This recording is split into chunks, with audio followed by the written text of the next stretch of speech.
नमस्कार दोस्तों, स्वागत है आपका। आज की इस वीडियो में हम बात करने वाले हैं अभी हाल ही में बीबीसी के द्वारा दिए गए Indian sports women of the year award 2023 के बारे में।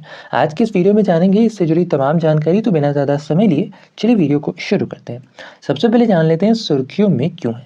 दरअसल अभी हाल ही में बीबीसी के द्वारा वर्ष 2022 के प्रदर्शन के आधार पर वर्ष 2023 के Indian sports women of the year award की घोषणा कर दी गई है। ध्यान रहे कि यह जो पुरस्कार है यह केवल भारतीय महिला खिलाड़ियों को ही दिया जाता है। अच्छा, इसके अंतर्गत वर्ष 2022 का जो BBC Indian sports women of the year का खिताब था, ये जीत लिया है वेट लिफ्टर मीराबाई चानू ने। ध्यान रखना है कि जो मीराबाई चानू है, इन्होंने एक्चुअली में वर्ष 2021 के BBC sports women of the year का खिताब भी इन्होंने जीता था। और अब वर्ष 2022 का भी जो खिताब है, यह भी किसने जीता है? ये जीता है मीराबाई चानू ने, जो कि एक वेट लिफ्टर है। अच्छा, साथ ही ध्यान रखना है कि जो मीराबाई चानू है, इन्होंने एक्चुअली में वर्ष 2020 के टोक्यो ओलंपिक्स में इन्होंने वेट लिफ्टिंग में सिल्वर मेडल अपने नाम किया था, और ऐसा करने वाली ये पहली भारतीय महिला खिलाड़ी बन गई थी। इसके अलावा वर्ष 2022 के कॉमनवेल्थ गेम्स में, जिसका आयोजन बर्मिंघम में किया गया था, इसके अंतर्गत मीराबाई चानू ने स्वर्ण पदक भी जीता था वेट लिफ्टिंग के अंतर्गत। अच्छा, साथ ही ध्यान रखना है कि जो मीराबाई चानू है, एक्चुअली में इन्हें BBC sports women of the year का जो अवार्ड दिया गया, इसके अंतर्गत एक्चुअली में शुरुआत में कुल 5 नामों को शॉर्टलिस्ट किया गया था, जिनमें रेसलर विनेश फोगाट, साक्षी मलिक, बॉक्सर निखत जरीन और बैडमिंटन प्लेयर पीवी संधू सहित मीराबाई चानू थी। तो इन 5 नामों में से जो यह पुरस्कार है, यह दिया गया मीराबाई चानू को। इसके साथ ही ध्यान रखना है, BBC Indian para sports women of the year की कैटेगरी में यह पुरस्कार दिया गया भावना पटेल को। ध्यान रखना है कि ये जो पैरा स्पोर्ट्स वुमेन की कैटेगरी है, ये एक्चुअली में पहली दफा ही बीबीसी के द्वारा इंट्रोड्यूस की गई है। ठीक है, तो ये भी इंपॉर्टेंट है, ध्यान रखना। और साथ ही दिया किसे गया है? तो ये दिया गया है भावना पटेल को। जो भावना पटेल है, इन्होंने एक्चुअली में वर्ष 2020 के पैरालंपिक्स में, जिसका आयोजन टोक्यो में किया गया था, इसके अंतर्गत इन्होंने सिल्वर मेडल जीता था, और ऐसा करने वाली ये भारत की पहली पैरा टेबल टेनिस खिलाड़ी भी बन गई थी।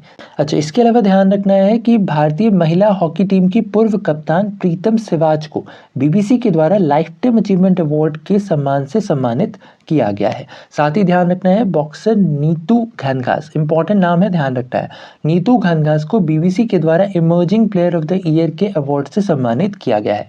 जो नीतू घनघास है, इन्होंने एक्चुअली में कुल 2 बारी यूथ वर्ल्ड चैंपियनशिप का खिताब जीत रखा है। साथ ही साथ इन्होंने वर्ष 2022 के कॉमनवेल्थ गेम्स में मिनिमम वेट कैटेगरी के अंतर्गत स्वर्ण पदक भी अपने नाम किया है। इसके अलावा कुछ नाम यहाँ पर इंपॉर्टेंट है, जिनमें लवली चौबे, रूपा रानी टीरके, पिंकी और साथ ही साथ नयन मोनी साइका, ये चारों नाम एक्चुअली बहुत इंपॉर्टेंट है। इन चारों को BBC change maker of the year के अवार्ड से सम्मानित किया गया है। यानी ये जो पुरस्कार है बीबीसी का change maker of the year, तो इस सम्मान से इन्हें सम्मानित किया गया है।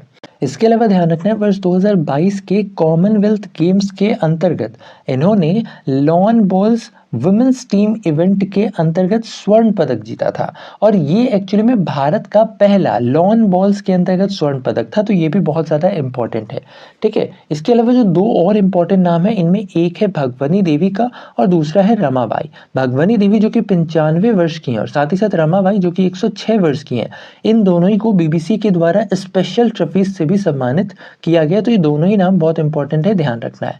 एक्चुअली में जो भागवनी देवी है, इन्होंने वर्ष 2022 के वर्ल्ड मास्टर एथलेटिक्स चैंपियनशिप में, जिसका आयोजन फिनलैंड के टैम्परे में किया गया था, यहाँ पर इन्होंने 100 मीटर की दौड़ में स्वर्ण पदक अपने नाम किया है। तो ये भी इंपॉर्टेंट है, ध्यान रखना है। तो ये था हमारा आज का ये वीडियो, जिसके अंतर्गत हमने बात की BBC Indian sports women of the year award की। आशा और उम्मीद की वीडियो आपको इन्फॉर्मेटिव लगा होगा। अगर वीडियो पसंद आया है तो वीडियो को लाइक शेयर, चैनल पर अगर नए हैं तो चैनल को सब्सक्राइब करना बिल्कुल ना भूलें ऐसे इन्फॉर्मेटिव वीडियोस के लिए।